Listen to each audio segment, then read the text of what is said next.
this way. The union feel that it has been totally disrespected by Royal Bank in recent time, and that is that in the last 6 to 8 months or 7 months, the bank is going through had actually advised the union about a restructuring process that is basically ongoing, that they are going to make some positions redundant, and so we have been working with them.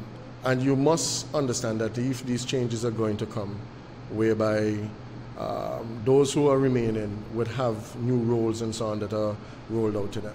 And as the bargaining agent, we are the ones supposed to get this information before, to discuss it with the staff, and we're not seeing this coming through. We have been going to them back and forth, calling, asking, and it would appear that management just seem to be doing what it wants, whatever it is. Last week, they came, the top brass of the bank was in Antigua. They had more or less a town hall meeting with the staff. No engagement of the union to advise, well, these changes are taking place. What will be happening?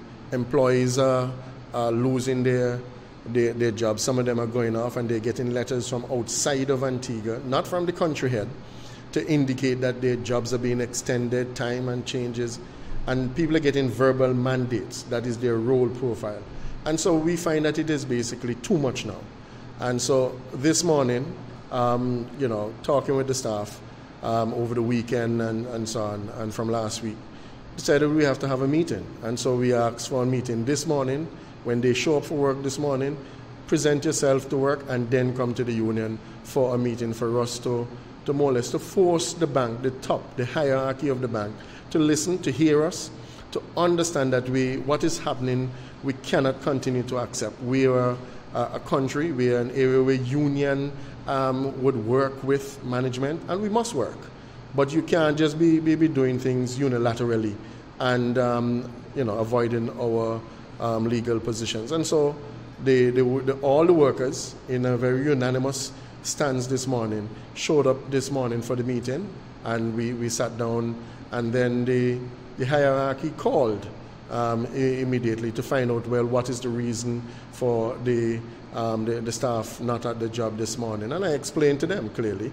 And so they have made it their business that they're going to come into Antigua tomorrow to have an urgent meeting to address all these matters in an urgent way. Workers are being promised increases that they're not seeing. Workers' roles are changed verbally. Normally, if you understand how the banks operate, they will give you a mandate, a profile, to explain to you what the situations are. Some of them are not even seeing any of that. And they are asked to take on the roles that people have left behind.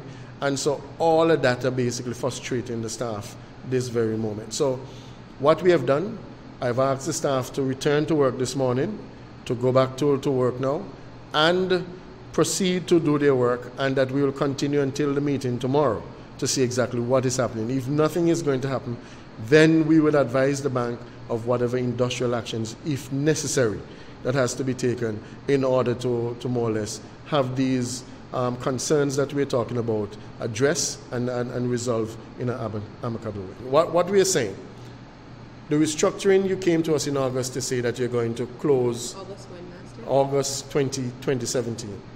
There were certain areas that you were going to relocate, send the jobs to Trinidad and so on. And you said to us then that this is the final number.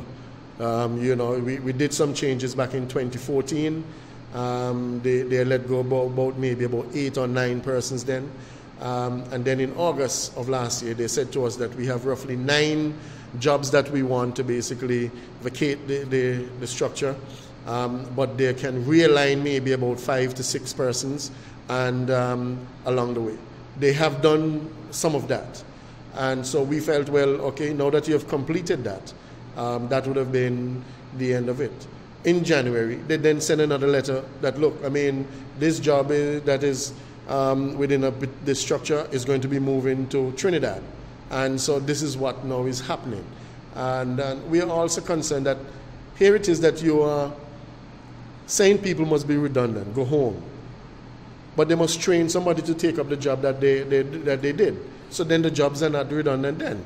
So you can't then be creating that without talking to us properly. And so that is where we have this meeting, and that is where we say enough is enough, and that is why we had to put a stop to that this morning and let them know that we're not going to continue to accept that kind of barbarism, because we call it barbarism, because you're using people and putting people in fear.